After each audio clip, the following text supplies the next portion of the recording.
কমিটির পক্ষ থেকে সবিনয় অনুরোধ জানানো হচ্ছে।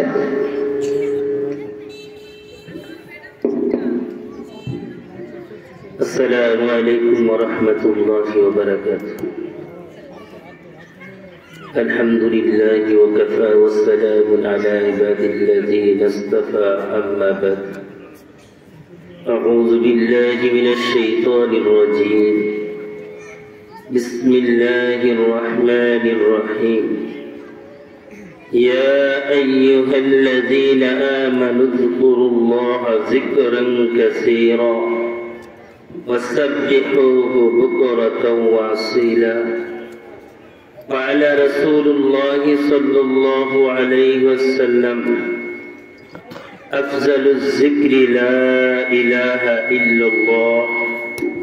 قال رسول الله صلى الله عليه وسلم: أفضل العبادة تلاوة القرآن، أو كما قال عليه الصلاة والسلام. اللهم صل على محمد وعلى آل محمد كما صليت على إبراهيم وعلى آل إبراهيم إنك حميد مجيد. اللهم بارك على محمد وعلى آل محمد كما باركت على إبراهيم وعلى آل إبراهيم إنك حميد مجيد. الحمد لله.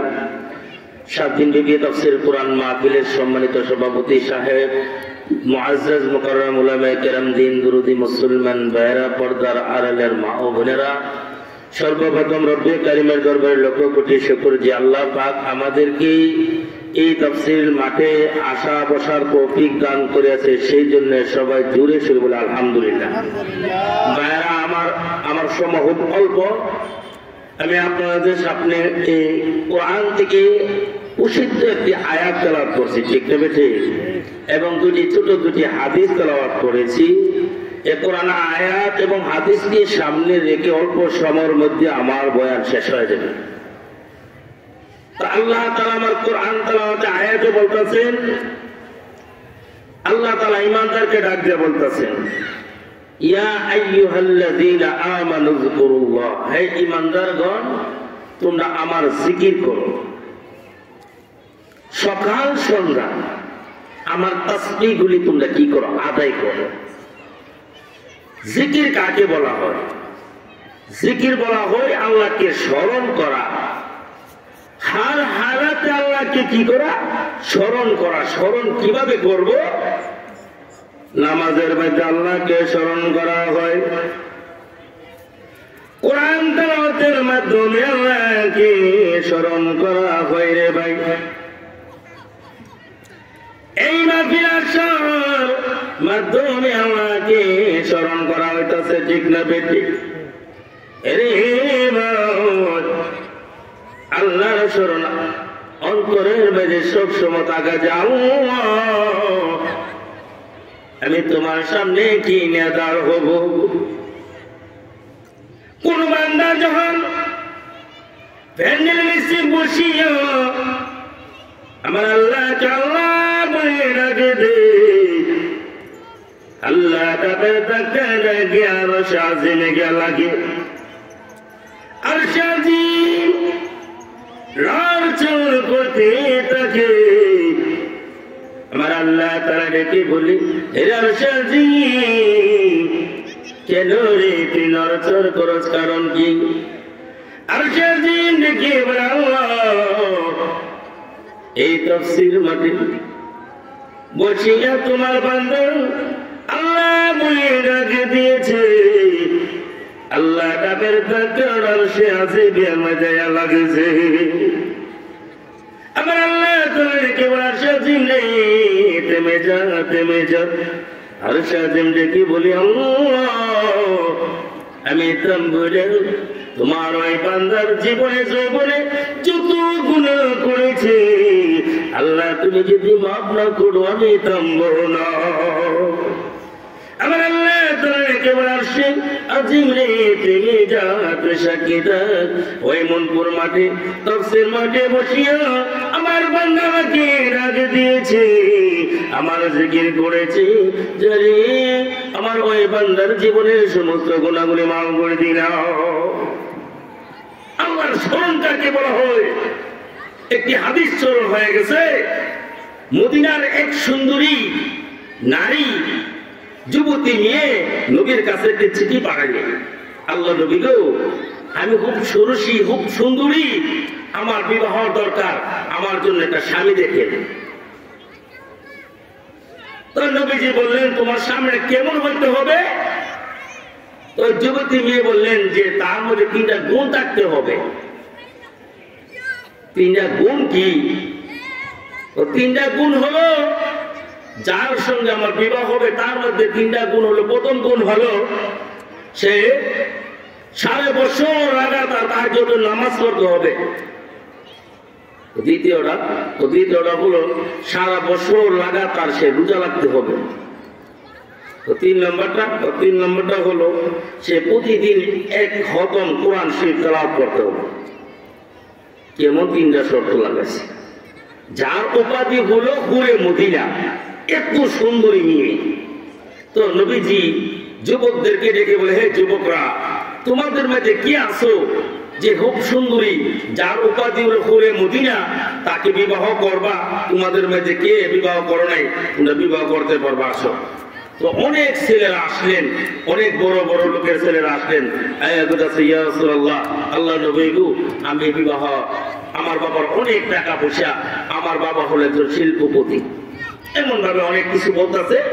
তো নবীজি বলতেছে, শোনো, তোমরা যে বিবাহ করবা তোমাদের মধ্যে 3টা গুণ আছে নি। যুবকরা ডেকে বলে, ইয়া রাসূলুল্লাহ, আর 3টা কি গুণ? টাকা পয়সা তো আছে, বাড়ি গাড়ি আছে, কিছু অর্থ নাই। ও না, এই 3টা এইগুলা হলে হবে না। তোমাদের মধ্যে কে আছো যে সারা বছর লাগাতার তাহাজ্জুদের নামাজ পড়তে হবে? কিছু ছেলেরা বসে গেছে। নবীজি ডাকতে বলে, হে যুবক, বসো কেন?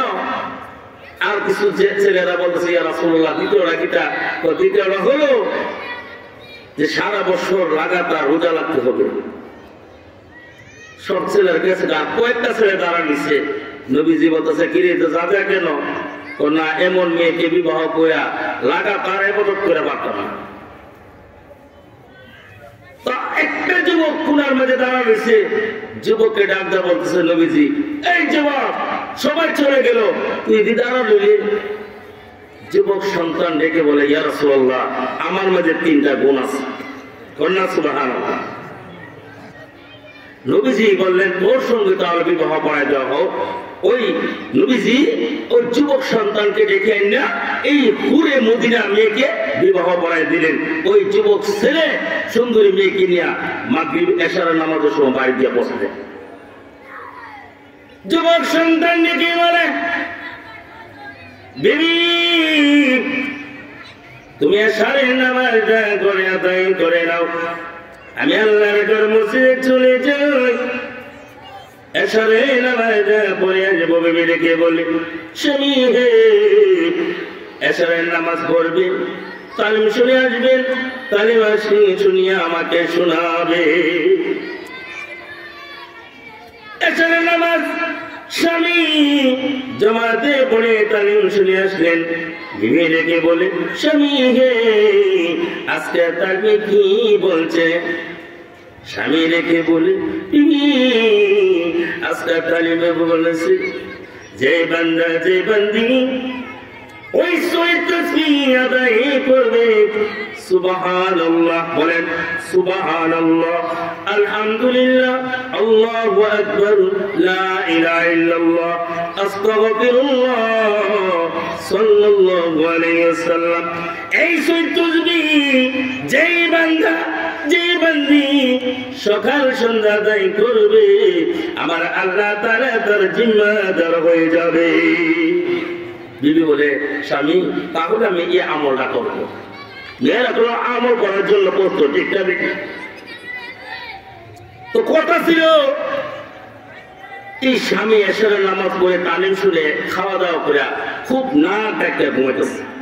তাহাজ্জুদের নামাজের শেষ সময় বিড়ির মনে তো কষ্ট, হাই হাই কেমন স্বামী পাইলাম রে, তাহাজ্জুদের নামাজ বললো না, কোরআন শরীফে ধরছই না, কেমন স্বামী পাইলাম। বিড়ির মনে কষ্ট নেই, আমাদের স্ত্রীর মনে কষ্ট হলো যে গতকাল কিরেন বাপের বাড়ি যেতে পারলাম না, এই জন্য কষ্ট। ঠিক না বেটি?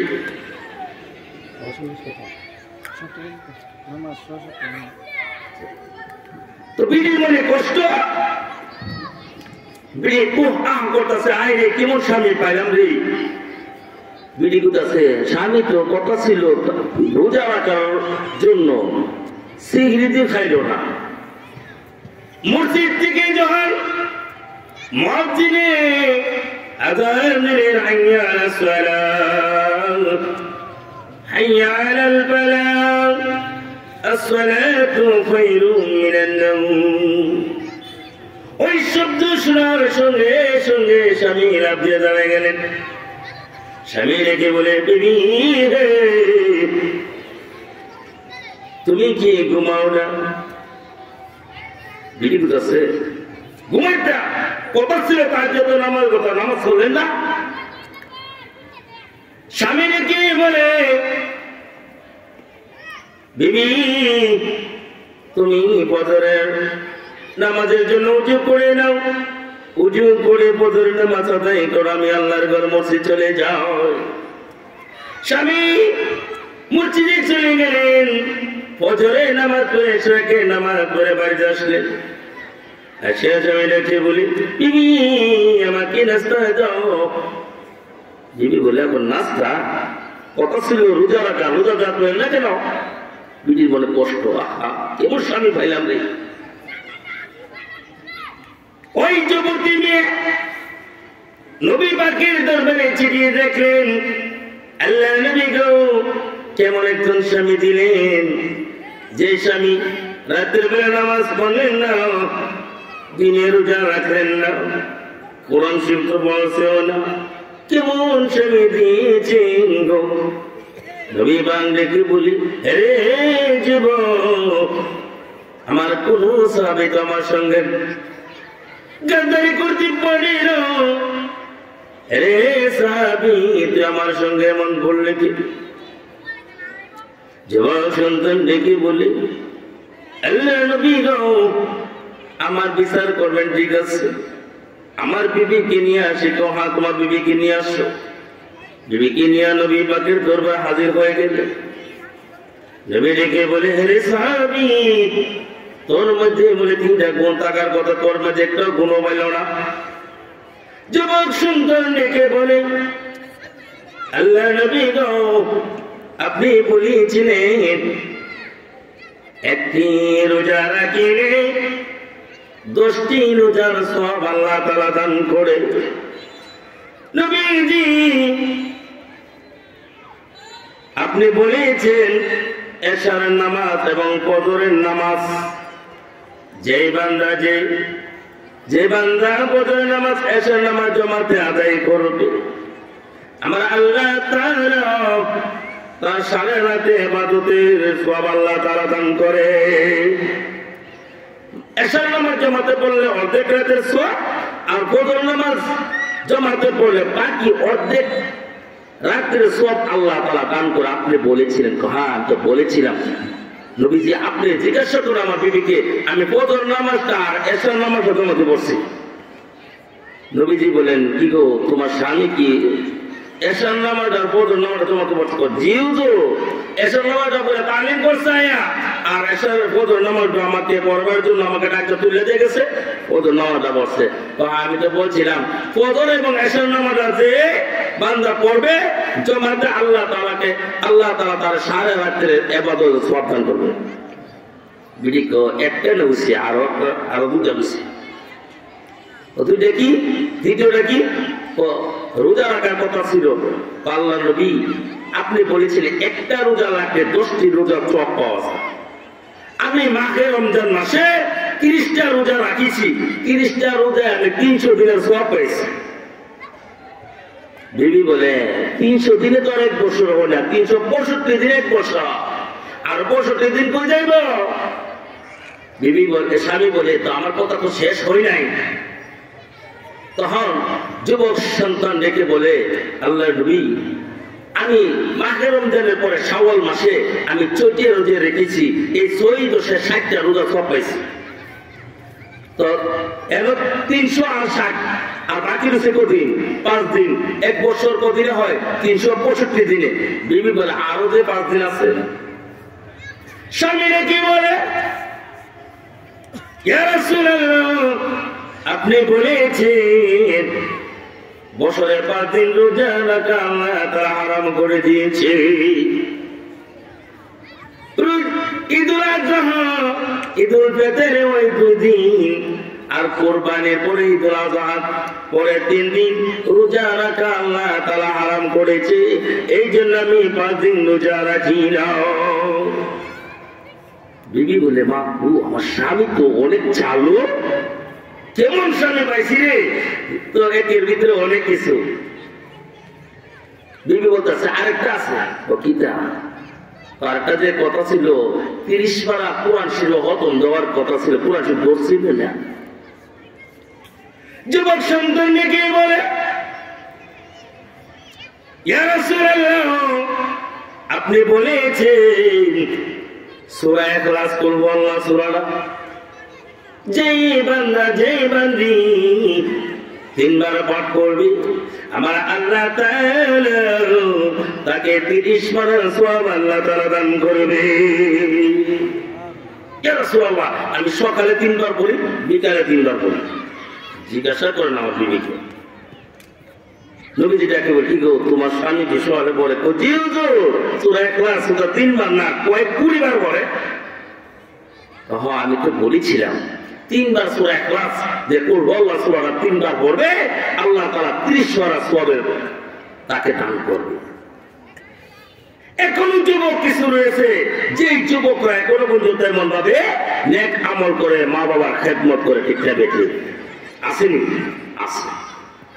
আমার আল্লাহ তাআলা দেখে বলে, হে বান্দা বান্দি, আমার ইবাদত করবি, আমার গোলামি করবে, একমাত্র আমার গোলামি যদি করতে পারো সে বান্দা, আমি আল্লাহ তাআলা তোর জিম্মাদার হয়ে যাব।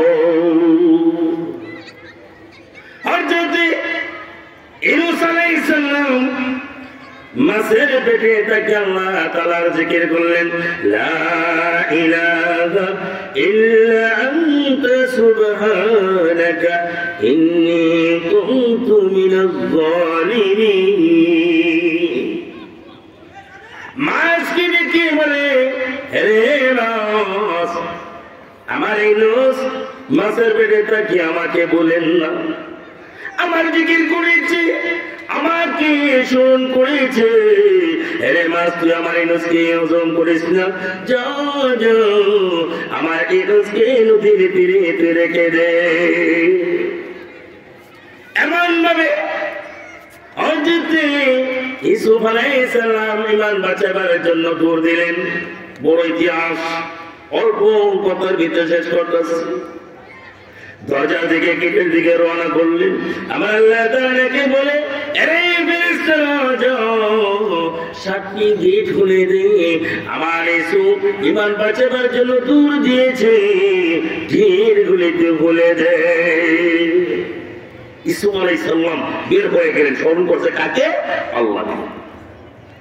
এমন ভাবে হযরত ইব্রাহিম আলাইহিস সালাম নমরুদের আগুনে বসে আল্লাহকে ডাক দিলেন, আল্লাহ তুমি কি দেখো না, তুমি যদি আমাকে ইবাদত করো তাহলে আগুন কিছু করতে পারবে না। আমার আল্লাহকে স্মরণ করেছে। আমার আল্লাহ তাআলা ডাকতে বললেন, হে আগুন, আমার ইব্রাহিমের জন্য তুই আরামদায়ক হয়ে যাও। ইব্রাহিম আলাইহিস সালাম আগুনের ভিতরে বসে বসে আল্লাহর জিকির করছে। কার জিকির করছে? আল্লাহর জিকির করছে। এই সম্পর্কে আলোচনা করলে ঘন্টার ঘন্টা সময় চলে যাবে ভাই, শেষ করতে পারবো না। হযরত ইসমাঈল আলাইহিস সালামকে কুরবানি দেওয়ার জন্য নিয়ে গেলেন। আল্লাহকে রাখছে, আল্লাহ তুমি এই পরীক্ষাতে পাস করবো, আল্লাহ তুমি আমাকে এই পরীক্ষাতে পাস করে দিও। ছুরি লাগাইছে, জবর করবে, ধারালো ছুরি। আমার আল্লাহ তাআলা ডেকে বলি, হে ছুরি, আমার এই পয়গাম্বরে একটি পশম কাটা তোর শক্তি দিলাম না। বুঝাইতেছে বাপে ভূতের গলা কি করতেছে, ছুরি লাগায় বুঝাইতেছে, ওর কাটতে পারছে নি, কাটতে পারছে না। স্মরণ করছে কাকে? আল্লাহ। হযরত আইয়ুব আলাইহিস সালামকে আল্লাহ তাআলা কেমন পরীক্ষা করেছে, সারা শরীর কিনা খায়া শেষ করে ফেলছে। আল্লাহকে রাখছে, আল্লাহ আমার জিহ্বাকে তুমি তোর কাজে রাখিও। আল্লাহ তোমার জিকির যেন বেশি করে করতে পারি, আল্লাহ তোমার জিকির করি করি যেন দুনিয়ার থেকে বিদায় হইতে পারে। আল্লাহ জিহ্বার মধ্যে তুমি বোকামা করে দিও না গো আল্লাহ। আমার আল্লাহ তাআলা রাখতে বলি, হে আমার আইয়ুব আমাকে ভুলে নাও, এত কষ্ট করার পর আমাকে ভুলে নাই। আমার আইয়ুবকে বলে দাও, পা গুলে দিয়া জমিনের বাইরে ধাক্কা দাও, গোসা দিত। গোসা দেওয়ার সঙ্গে সঙ্গে ঝর্ণা শুরু হয়ে গেল। ওই ঝর্ণা পানিতে গোসল করলেন, পান করলেন, আমার আল্লাহ তাআলা আগের মতন করে দিলেন। হে আল্লাহ, আসেনি আসেনি, আল্লাহ বলে গেছে। আল্লাহ বলেন, বান্দা তুমি গুনাহ নিয়ে ওই প্যান্ডেলের নিচে প্রবেশ করেছো, আমি আল্লাহ তাআলা তোমার জীবনে জৈবনে সমস্ত গুনাহগুলি মাফ করে তোমাকে আমি পবিত্র বানায়া আমি আল্লাহ তাআলা বাড়িতে পৌঁছাবো। রে বান্দা, তুই যদি আমাকে স্মরণ করো, আমি আল্লাহ তোকে স্মরণ করব। আল্লাহ বলেন, তুই আমাকে স্মরণ করবে, আমি তোকে স্মরণ করব। তুই আমাকে স্মরণ করতে না, তাহলে আমি তোকে স্মরণ করতাম।